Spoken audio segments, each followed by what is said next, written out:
Господине Бесими, што понатаму е прашањето сега?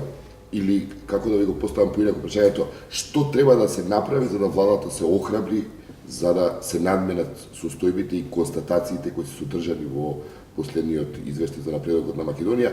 Ве прашувам особено во делот на слободата на изразувањето. Прв чекор, мислам дека е самиот факт на сознавање на содржината на извештајот, односно се тоа што пишува тамо, како можеме да го подобриме, почнувајќи од доколку е темата посебно во однос на слободата на изразување, голем дел од работата што треба да се направи тука е да се врати довербата помеѓу владините или државните институции и секторот на новинарите. И како да го направиме тоа? Кој е предлогот? Има ли некаков предлог? Дали во владата некој размислувал? Имате ли, не знам, на некаква седница каде разговарате што правиме, како да ја повратиме таа доверба? Да. Мислам дека нема некое пишано правило. Тоа што е важно е да има дебат, отворен дебат. Има политичка волја, поставам. Волја, тоа е предпоставка, мора да постои за да направиш било што. После волјата треба до конкретни чекори. Мислам дека една од конкретните чекори е да се седне да се разговара отворено. И тука таа волја треба да е од двете страни. Затоа што не може да тргнеш од предпоставка дека уште од првиот состанок ќе се согласи за се. Туку тие треба да бидат серија на средби каде што различните аргументи ќе се стават на заедничка маса да се разговара и после да се види што е тоа можно. Што од тоа е можно. И исто така тоа што е важно кога гледаме во однос на темите сега пошто го зборуваме во контекст на европска интеграција, ние во Република Македонија без разлика која страна ја представуваме, дали владините институции, дали граѓанскиот сектор или секторот на новинарството и медиумите, во Брисел не гледаат едно. Во Брисел гледаат Македонија. И тоа би било важно да се има во предвид, затоа што тука произлегува она неопходното за успеот, тоа е партнерството. Не, сите сме добро тоа да гледаат како едно Македонија, добро е што е така, туку како да направиме ние, како да охрабриме и ние новинарите владата, например, да обврските кои ги преземат, да речеме, во процесот на диалогот на високо ниво, презема обврска дека, например, ќе се реши проблемот со владините реклами, кои очигледно и по наод на Европската комисија едноставно влијаат моште негативно во целата состојба на слободата на медиумите, бидејќи фаворизираат по некаков, кој знае каков основ, известни медиуми. Значи, едноставно, новинарите, владата ја проневери Европската комисија, преземајќи известни обврски кои не ги исполни.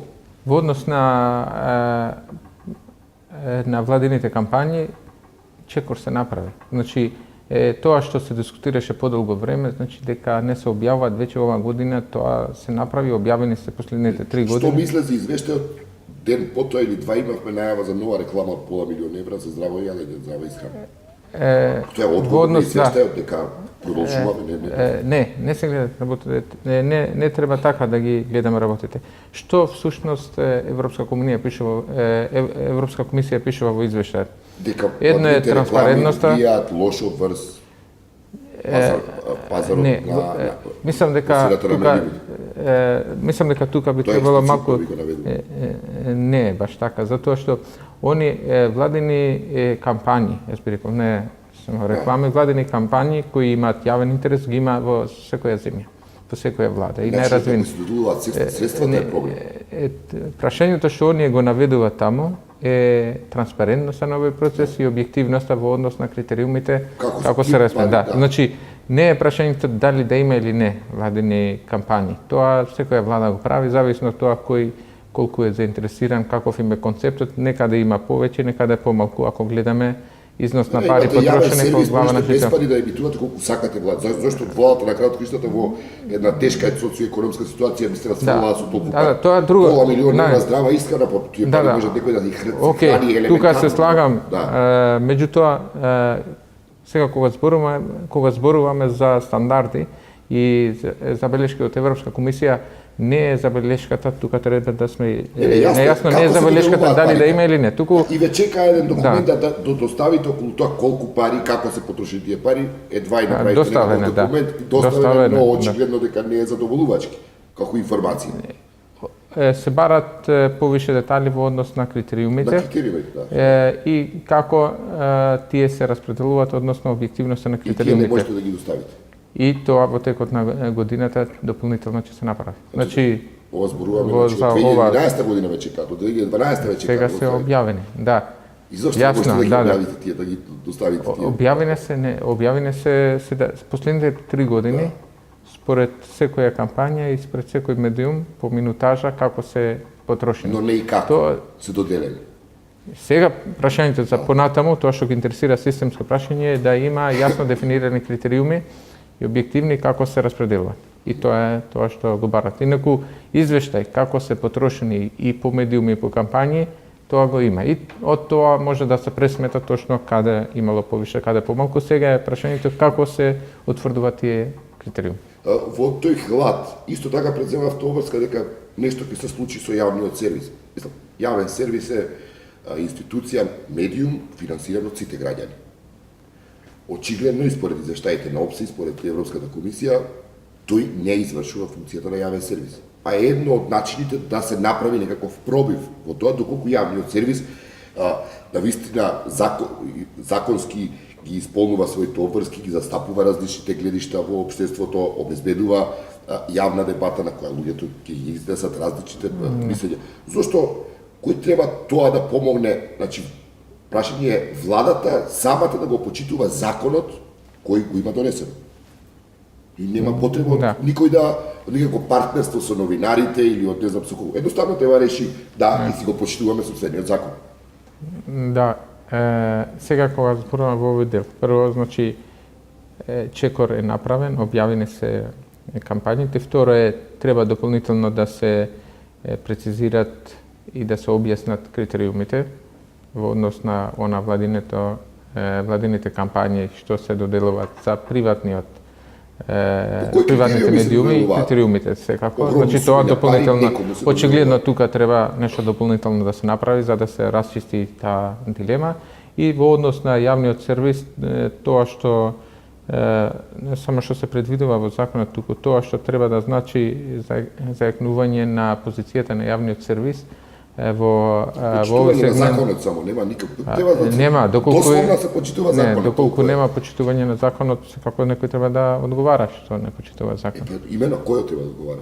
Зошто па, законот во не се кој- не, почитува? во Зошто кој во момент- законот е предвидено јавниот сервис да биде јавен сервис, да зема пари од граѓаните, а кога зборуваме за исполнување на функцијата на јавен сервис, тој не исполнува и никој не одговара. Не, ма тоа Кој да треба, одговара? не, тие не се апстрактни категории. Доколку не се почитува законот, тоа треба да се прецизира. Во тоа точка и тој не го почитува. Значи, Во суштинската, не апстрактна, не апстрактна категорија, не да. исполнува улогата на јавен сервис кој застапува различни гледишта во општеството, обезбедува јавна дебата. Колку има елементарни дефиниции на тоа што е јавен сервис, кој ги собира парите од сите нас. Да, меѓутоа конкретно во кои работи, доколку има такви работи, некои и раководни позиции треба да дадат одговор на тие прашања. Па Владата Сега зборуваме за МТВ, дали една од дали работите е МРТВ дека треба да исполнува или не. обезбедите финансирање од независен извор, не од владата парите. Бидејќи кога се од владата парите кога ги финансирате, нормално е дека во јавниот сервис чекаат Да. плата и молчат. Еден дел е преку на годишно ниво да се предвидат буџетски средства. Тоа Во е еден извештајот момент. стои дека треба да се обезбедат Второ е- пари од независен извор, значи не владата. Независен извор и тие треба во пазарот. Тоа се концепти кои ги има во вие исто знаете дека во разни земји има различен концепт Така е, на развој да. на јавниот сервис. Дали ќе биде ќе Битно е да влезе во исполнува конкуренција, суштината на јавниот сервис. дали меѓутоа во однос на финансирањето дали ќе влезе на отворена конкуренција со другите, да направи програма за да привлече сам извор на средства и сме имале такви ситуации, или дали ќе се обезбедат државни средства И кој треба да го или реши буџетски тоа? средства Кој треба да со го цел реши? да не биде Само конкуренција, владата доку треба да да служи донесе. само Да. како јавен сервис, да не влезе во конкуренција на приватниот сектор. После 100 забелешки. Тоа треба да седете во владата и да речете добро сега ова вака правиме, но не бива вака. Мора поинаку. Една од Можеме да би сакале да ви помогнеме многу умине веројатно, но вие сте тие кои сте главните. во однос на ова прашање, секако дека и во текот на годината следеа после законите имаше една работна група која се формираше во Министерството за информатичко општество и јавна администрација, каде што требаше да се гледат меѓу другото и овие прашања во однос на јавниот сервис. И зашто не се гледаат? Прашањето е зашто не се постапува? Неколку пати кога се констатира и повторува нешто, наместо се прифати, јас мислам, честитки патем што вие само на ваши плеки го носите целиот процес од извештајот, но кај се другите релевантни фактори од владата да речат да извештајот го прифаќаме и ќе постапиме вака и вака да се подобрат работите. Во Министерството за информатичко општество, колку што сам ја информиран, тие одржуваат редовни сервиси во однос на сите теми кои беа дефинирани тогаш кога помина законите. Имаше една вака согласен став дека ќе продолжи разговорот и со представниците на новинарските здруженија и со медиумите. Нема потреба да разговарате со нас да го направите јавниот сервис. Не, во однос мислам дека диалогот никој нема. Тоа е ваша работа, мислам немаш кој зошто диалог со новинарите за да нема затоа што тие се представници од таа фела. Значи од диалог нема никој не губи. Не, секако, но сакам да кажам дека и без тој диалог владата може да постапи и некои работи да ги реши. Да, може и некои работи да се направат и без диалог, меѓутоа принцип за секоја работа, дури за работите што се слагаш, добро е да постои тој диалог. Мислам дека тука прашањето е како ќе се постои повише, ако гледаме од аспект на парите, како да се обезбедат повеќе пари од буџет. Тоа е главното прашање, инаку на годишно ниво се утврдуваат средства од буџет за МРТВ.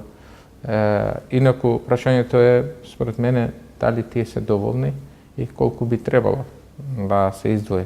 Инаку друго дали ќе се тргне влијанието политичко од МРТВ тоа сега тоа функционира како јавен сервис, тоа е суштината на прашањето. Тоа е ше прашање кое треба да се гледа во однос на тие што ја прават програмот. Колку оние таму прават програми што се објективни и што стварно власта има преку собранието надлежности во таа смисла да побара да отчет дали некој тоа го прави. Да, има и институции што треба да го слега. Значи, агенцијата, да. Видете, да се разбереме, да се разбереме. Јас не кажувам дека ситуацијата и во овој дел и со јавниот сервис кај нас дека ние сме најдобриот пример и треба ние треба во овој дел многу да учиме. Во примерот на земи, мислам, тоа е добро прашање колку време. Меѓутоа, тоа што ние треба да го направиме е јавниот сервис се да биде повише да биде јавен сервис, но да има и гледачи, луѓе што го гледаат за да добие кредибилитет, да препознаат своите интереси. Да. Зашто би гледале пропаганда на некоја партија, нема логика. Не е класична пропаганда, но треба да има програма што и содржини што ги заинтересираат граѓаните. И после друг е делот дали во однос на вестите или други теми повише дават на дали се сосема објективни или јас тука би издвоил темата за медиска култура и дури се спомнам да во образованието се внесе како предмет. Од каде таа потреба и како тоа со медиската култура воопшто и зашто на пример владата не дае пример зашто министрите од владата избегнуваат дебата по секое прашање. И во извештајот се констатира недостатокот на јавна дебата. Јас сум за апсолутно и ќе кажам секој министер добро е да прифати било каква дебата.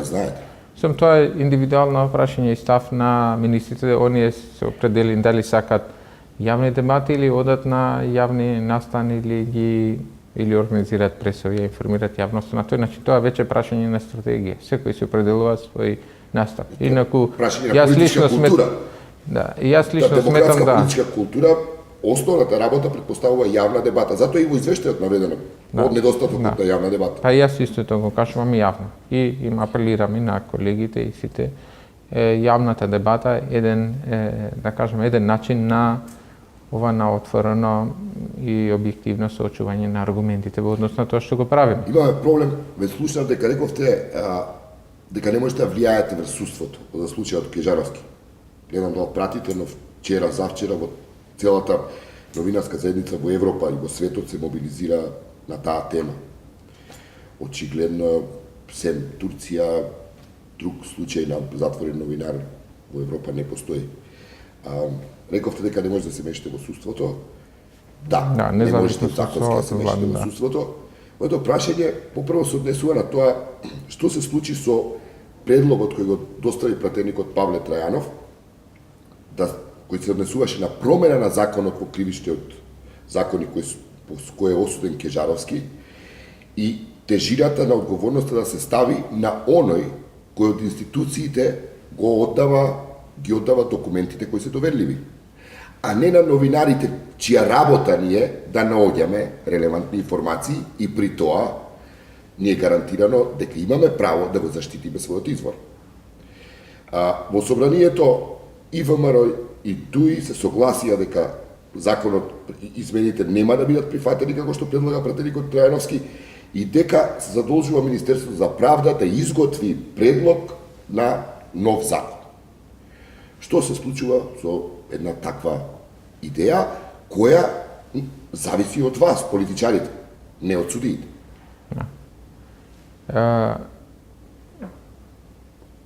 Вака зборено во однос на темава, јас сум исто така во насока на тоа дека одговорноста на тој што ја дава информацијата.